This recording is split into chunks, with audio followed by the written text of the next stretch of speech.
US-Iran interim peace deal makes effect immediately. So that's the headline. That's the story. If you're Donald Trump, this is exactly the kind of headline you want people to see, right? A peace deal, amazing. A signed memorandum, an end of an immediate crisis, a diplomatic victory. So at least that's how Donald Trump would like this story to be viewed, but he got it. But the more I look at this deal, the more one question keeps bothering me. Why does Iran seems to be coming out of this in such a very strong position? Because let's be honest right here.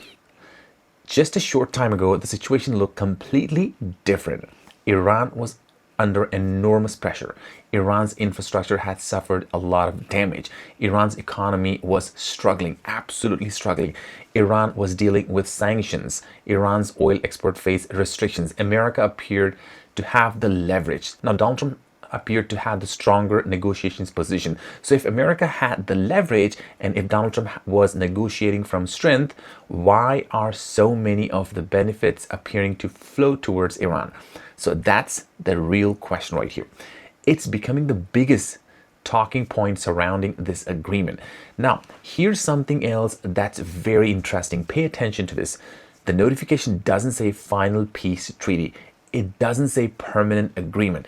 It says interim peace deal. That means it's basically a framework, a starting point, a temporary agreement while bigger negotiations still continues. So in other words, the hardest conversation haven't happened yet. That's really important. Now, because even though the biggest issue remains unresolved, Iran is already looking at potential economic opportunities. That's where the controversy really starts. Now, think about this. Iran's goals before all, how it was. Iran wanted sanction relief. Iran wanted access to frozen assets. Iran wanted economic breathing room, right? And they got it. Iran wanted foreign investments. They basically got it. Iran wanted increased oil revenues. Iran wanted less pressure. Now, suddenly, there is a pathway towards many of those objectives. And that's why people are paying so much attention to this deal. Because when you compare Iran's position before negotiations with Iran's positions today, it's difficult to argue that Tehran isn't standing in a stronger place than many really expected. Meanwhile, Donald Trump gets something too. Donald Trump gets the headlines. Donald Trump gets the announcement, right? That he just signed the deal, everything got done. Donald Trump gets the say that he helped to stop a conflict. And Trump gets a present himself as the leader who achieved diplomacy instead of escalation. And politically, that's really valuable, like very valuable, because Donald Trump has always loved big deals, and he got this big deal. He's built his entire image around being a negotiator, a guy who gets things done, a guy who closes deals. So from a political perspective, you can absolutely understand why Donald Trump would want this deal so bad. Agreement, right? A headline like this is worth a lot, especially when the alternative is more conflict and uncertainty. But here's where the critics start asking a question. Was Donald Trump too eager to get a deal? Did Donald Trump want a diplomatic win quickly? Didn't Donald Trump want the headline more than he wanted maximum concessions? So those questions are now becoming part of the discussions. And now we can't ignore that.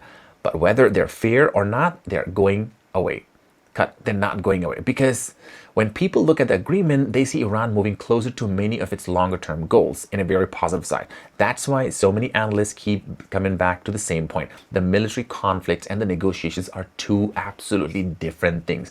So winning a conflict and winning in negotiations are not always the same thing. No, they're absolutely different. Sometimes one side wins on the other battlefield. Sometimes other side wins at the negotiations table. And right now, that's exactly what people are debating. Supporters of Donald Trump will say he reduced the risk of war. They'll say he stabilized the region. They'll say he reopened a path towards peace. If this agreement holds, those are serious achievements. So nobody should dismiss them. But critics look at them, same agreement, and see something absolutely a different story. They see Iran surviving the pressure. They see Iran surviving the sanctions, and they did. They see Iran surviving the conflict, which they did. And they see Iran potentially receiving economic relief, investment opportunities, and the biggest, reconstruction support. So to those critics, that looks less like a defeat and more like a comeback. And honestly, that's why this notification is so important.